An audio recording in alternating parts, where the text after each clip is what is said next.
Lors du thème 2, vous devrez allumer 3 feux au choix de l'expert. Une fois qu'ils seront allumés, vous devrez descendre du véhicule. Il faudra vérifier l'état de l'optique et le fonctionnement de l'ampoule.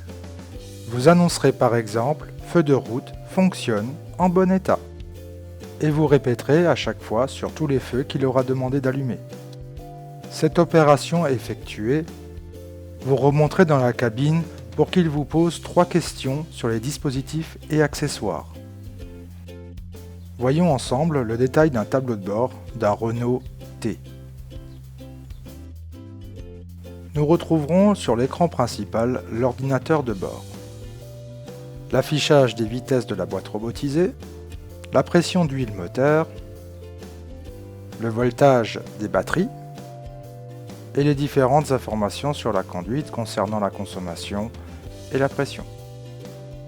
Nous retrouverons les voyants pour les clignotants, jauge de gasoil et d'AdBlue, manomètre de pression d'air et la température d'eau dans le moteur. Sur le contour, nous retrouverons la plage verte pour la plage économique, la plage bleue pour l'utilisation du ralentisseur et le rouge sur régime.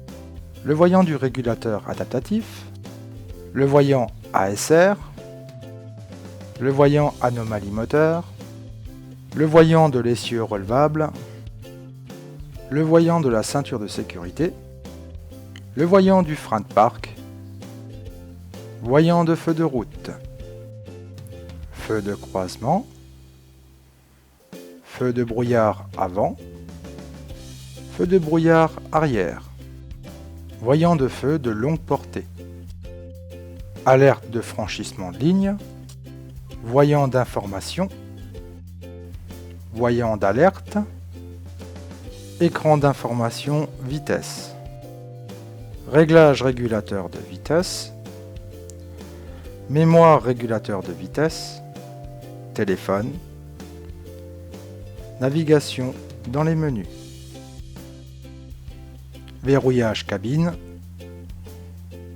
blocage de la remorque pour un essai de traction, mode ASR on-off, ralentisseur on-off, aide en démarrage en côte, blocage de différentiel, régulateur limiteur de vitesse, limiteur de vitesse adaptatif, alerte franchissement de ligne ou système à fil, ambiance lumineuse cabine, ouverture fermeture du toit ouvrant et haillon on-off.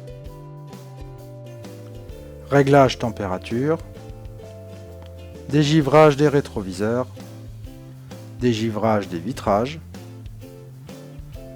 régulateur de température, air conditionné ou climatisation, recyclage d'air, direction du flux d'air, chauffage autonome et enfin intensité du flux d'air.